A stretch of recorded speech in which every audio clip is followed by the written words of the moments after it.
Min laila illa qalila. Wahai orang yang berselimut, bangunlah kamu di waktu malam, sepanjang malam. Illa qalila, kecuali hanya sedikit saja.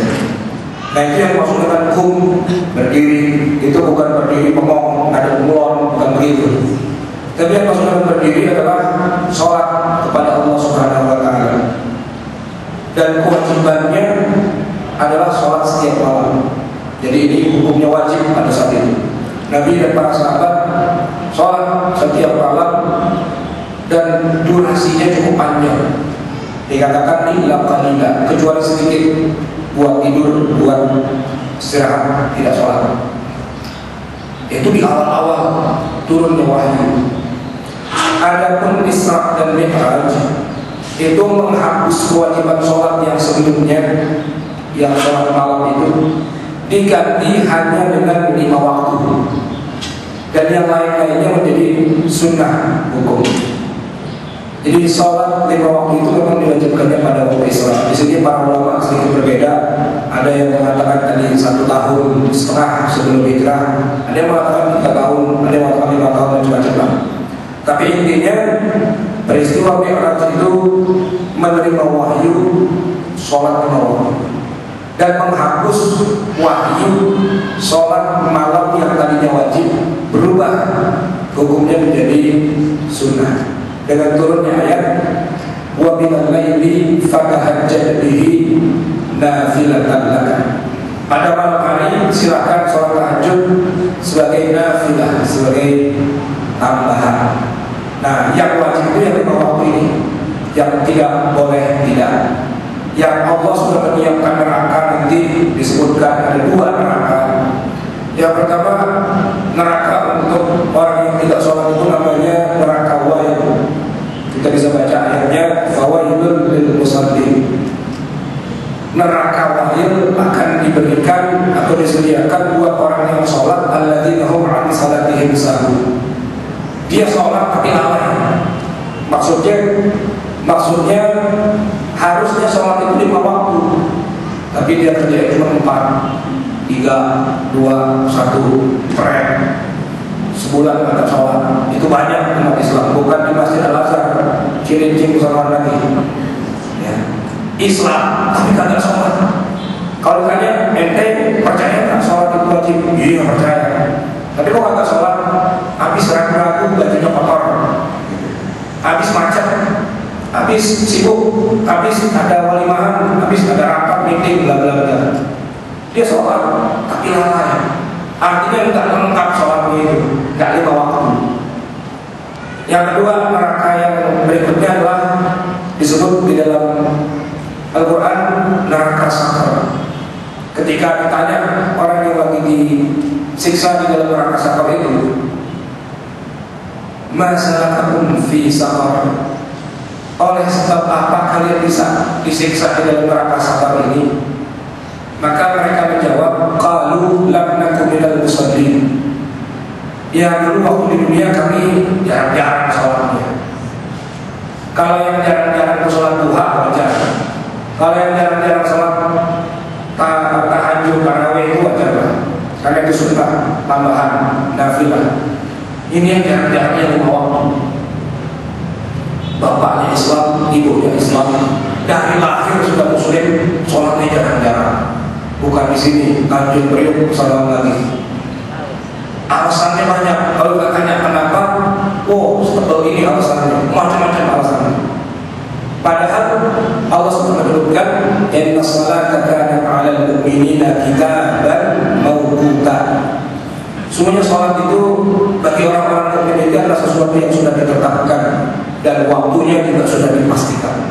Zuhur ada waktunya, asar ada waktunya, maghrib, isya, subuh dan seterusnya ada waktunya. Nah, buat yang hadir di sini yang belum sholat zuhur, keluar dulu dah, duduk dulu, sholat zuhur dulu. Ya, jangan sampai kita disuruh mihrab, nggak ada sholat. Itu nomor 1. Sebelum yang lain-lain, sholat itu nomor 1. Sebab yang akan pertama kali ditanya nanti begitu kita meninggal dalam urusan ibadah kita, kata Nabi, awwalu ma yuhasabu bihil 'abdu yaumil qiyamati as-shalah. Nomor 1 sholat dulu. Yang lain-lain ikut dari nilainya sholat. Cukup sampai di sini sebagai pembukaan. Saya kembalikan lagi kepada Bapak moderator kita. Ya, terima kasih Ustaz. Alhamdulillah telah hadir di antara kita Ustazah yang akan menambahkan dengan angle yang berbeda tentang urgensi dari sholat tersebut.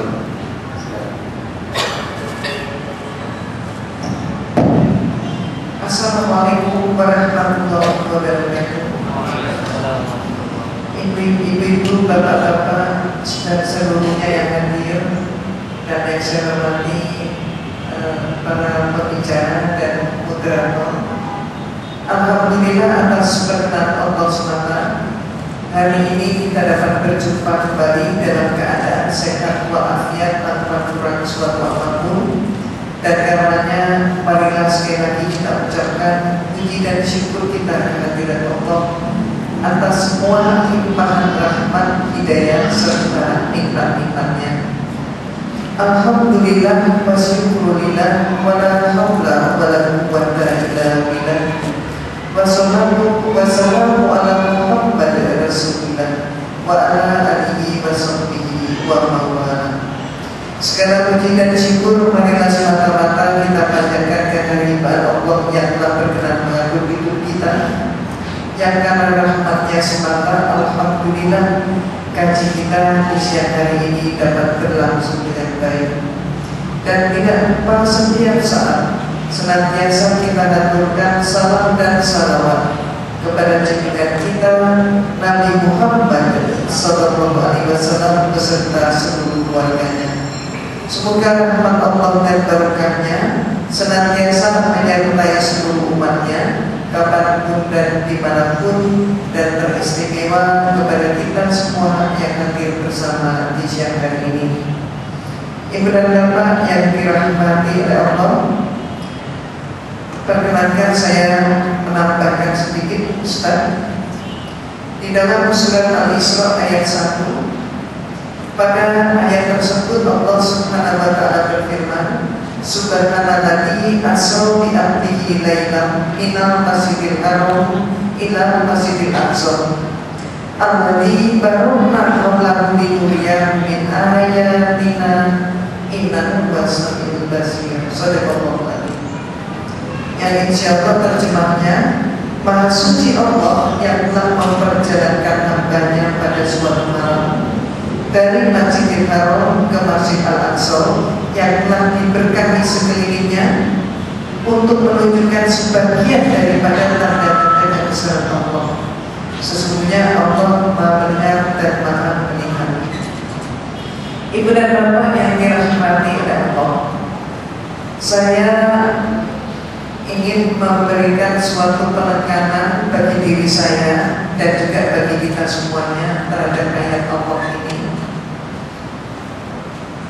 Tentu sehubungan juga dengan pengalaman hidup saya.